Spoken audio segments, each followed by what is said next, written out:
નમસ્કાર મિત્રો, અમારી યુટ્યુબ ચેનલ આવો ભક્તિ સત્સંગમાં આપ સૌનું હાર્દિક સ્વાગત છે।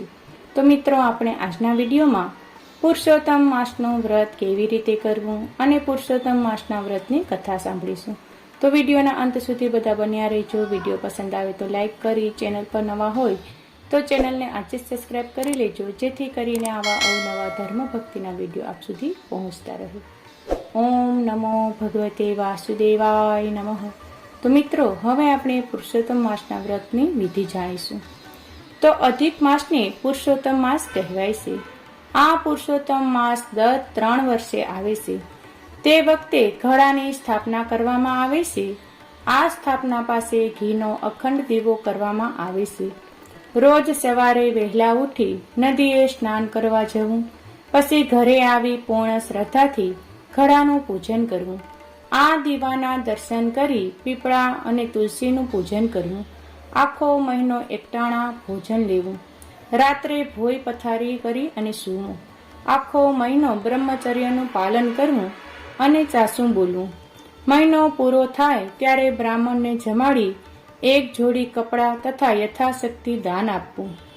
આ વ્રત કથા આખો માસ વાંચવી અથવા સાંભળવી જોઈએ। હવે આપણે પુરુષોત્તમ માસના વ્રતની કથા સાંભળીશું। એક હતો બ્રાહ્મણ અને એક હતી બ્રાહ્મણી। પતિ પત્ની બધી વાતે સુખી હતા, પણ વાજ્યાપણાના મહાદુઃખને કારણે તેમને સર્વ સુખ વીજ જેવા થઈ ગયા હતા।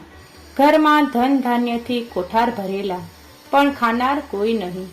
મોટી ઉંમર થઈ તો પણ સંતાન સુખ ન પામતા ઘણા નિરાશ થઈ ગયા। એવામાં પવિત્ર પુરુષોત્તમ માસ આવ્યો।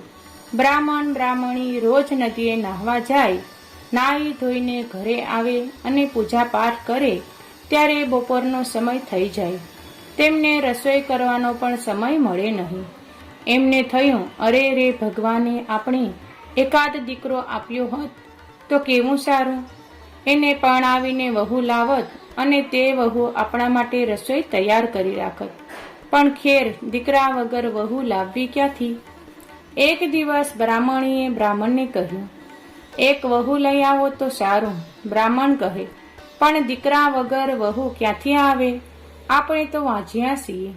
બ્રાહ્મણી બોલી, દીકરાવાળા વહુ લાવે તેમાં સી નવાય? વગર દીકરે વહુ લાવો તો તમે સાસા બ્રાહ્મણ। હે નાથ, પરગામ જઈ કોઈ સારી બ્રાહ્મણ કન્યા શોધો। કન્યાના પિતાને કહેજો કે અમારો દીકરો કાશીએ ભણવા ગયો છે, ભણીને પાછો આવે ત્યારે ચોથો ફેરો ફેરવશું।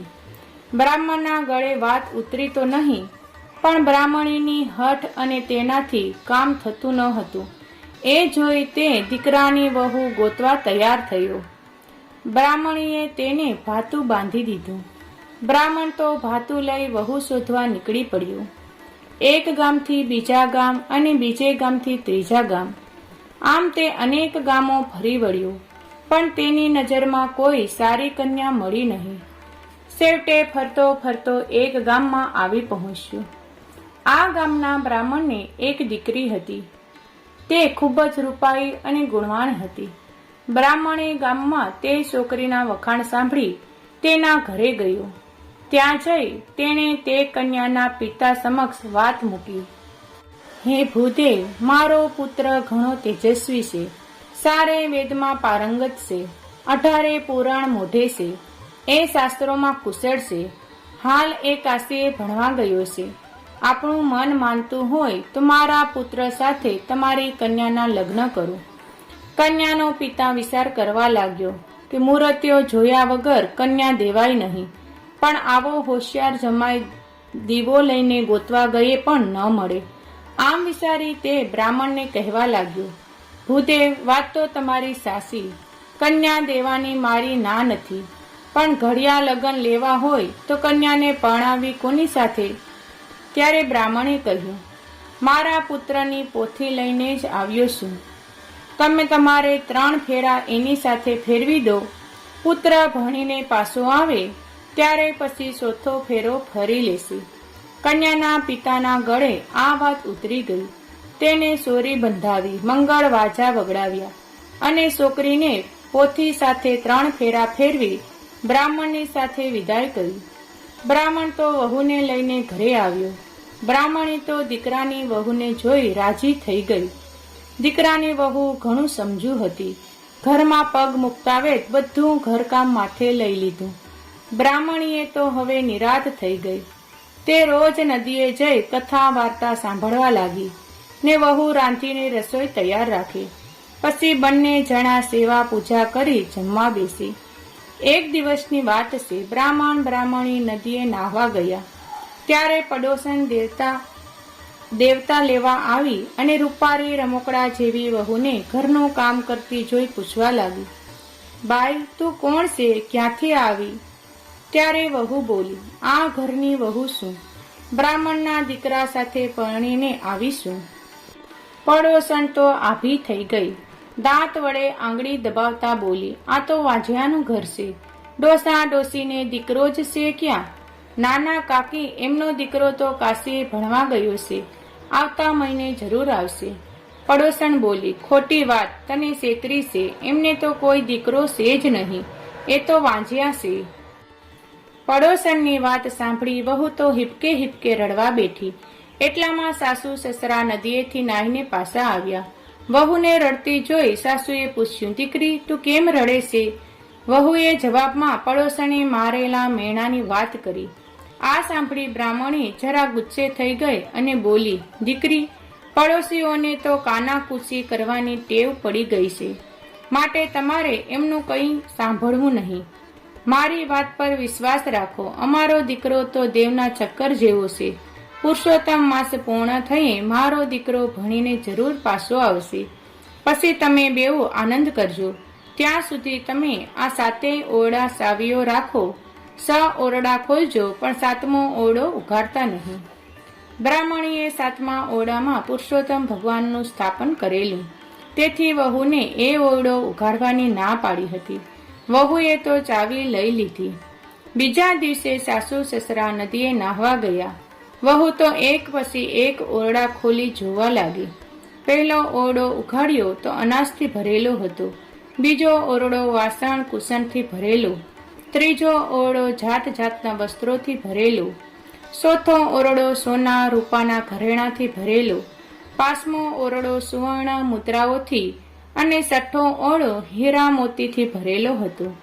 છેલ્લે વહુએ ખસવાતા મને 7મો ઓરડો ઉઘાડ્યો. ત્યાં તો દીવાના તેજથી આખો ઓરડો ઝગમગ ઝગમગ થઈ રહેલો. દીવાના અજવાળે એક દિવ્ય યુવાન પોથી વાંસે. આ યુવાને પીળું પીતાંબર પહેરેલું, રેશમી ઉપરેલું ઓઢેલું અને ગળામાં સોનાનો હાર લટકતો હતો. વહુને જોતા જ એ દિવ્ય પુરુષ બોલી ઉઠ્યો, જલ્દીથી બારણું બંધ કરો, મારા માતા પિતાનું વ્રત ભાંગશે. પુરુષોત્તમ મહિનો પૂરો થયા પછી જ મને બોલાવજો, પછી તમારી સાથે ચોથો ફેરો ફરીશ. વહુએ તો ઝટ દઈ બારણું બંધ કરી દીધું. એના મનમાં હરખ સમાતો ન હતો. હવે તે બમણા ઉમંગથી ઘરનું કામ કરવા લાગી. સાસુ સસરા નદીએથી નાહીને આવ્યા, પણ વહુએ 7મા ઓરડો ઉઘાડવાની વાત ન કરી. આમ કરતા પુરુષોત્તમ માસ પૂર્ણ થયો. આજે ઉજવણું કરવાનું હતું, એટલે વહુ તો ઘરે ઘરે જઈ નોતરા દઈ આવી. થોડી વારમાં તો બ્રાહ્મણો આવ્યા, મંત્રો બોલાવા લાગ્યા. વહુ કહે, સાસુમાં સોરી બંધાવો ને, આજે તો તમારા દીકરા સાથે ચોથો ફેરો ફરવાનો છે. સાસુ સસરા ગભરાયા. દીકરો તો હતો નહીં. હવે વહુને શું જવાબ દેવો? સાસુ સસરાને મૂંઝાયેલા જોઈ વહુ બોલી, સાસુજી મૂંઝાવશો કેમ? તમારો દીકરો કાશીએથી ક્યારનાય આવી ગયા છે અને 7મા ઓરડામાં પોથી વાસે છે. એમને મને કહેલું, મારું નામ પુરુષોત્તમ દાસ છે, મને છેલ્લે દિવસે બોલાવજો, એટલે હું આવીશ ને તમારી સાથે ચોથો ફેરો ફરીશ. સાસુને તો વહુની વાત સાચી લાગી નહીં. છતાં વહુની ખાતર તે 7મા ઓરડા પાસે ગઈ અને ધીમેથી ઓરડો ઉઘાડ્યો. પછી બૂમ પાડી, બેટા પુરુષોત્તમ બહાર આવો, સમય થઈ ગયો છે. ત્યાં તો સ્વયં પુરુષોત્તમ ભગવાન બહાર આવ્યા. બ્રાહ્મણ બ્રાહ્મણીની આંખમાંથી હર્ષના આંસુ વહેવા લાગ્યા. પ્રભુએ ડૂબતાની લાજ રાખી. પુરુષોત્તમ ભગવાને સીધા મંડપમાં પ્રવેશ કર્યો. મા બાપને ભેટી પડ્યા અને પરણવા બેસી ગયા. ચોથો ફેરો પૂરો કર્યો અને ધામધૂમથી લગ્ન ઉજવાયા. બ્રાહ્મણ બ્રાહ્મણી દીકરા વહુને જોઈ રાજી રાજી થઈ ગયા. આખા નગરમાં પણ આનંદ છવાઈ ગયો. હે પુરુષોત્તમ ભગવાન, તમે જેવા બ્રાહ્મણ બ્રાહ્મણીને ફળ્યા તેવા તમારા વ્રત કરનાર અને આ કથા સાંભળનાર સૌને ફળજો. જય પુરુષોત્તમ ભગવાન. તો મિત્રો, આ વિડીયોમાં આપણે પુરુષોત્તમ માસની કથા સાંભળી. વિડીયો પસંદ આવ્યો હોય તો લાઈક કરજો. હવે નવા વિડીયો સાથે મળીશું. ત્યાં સુધી સૌને જય સિયારામ, જય શ્રી કૃષ્ણ.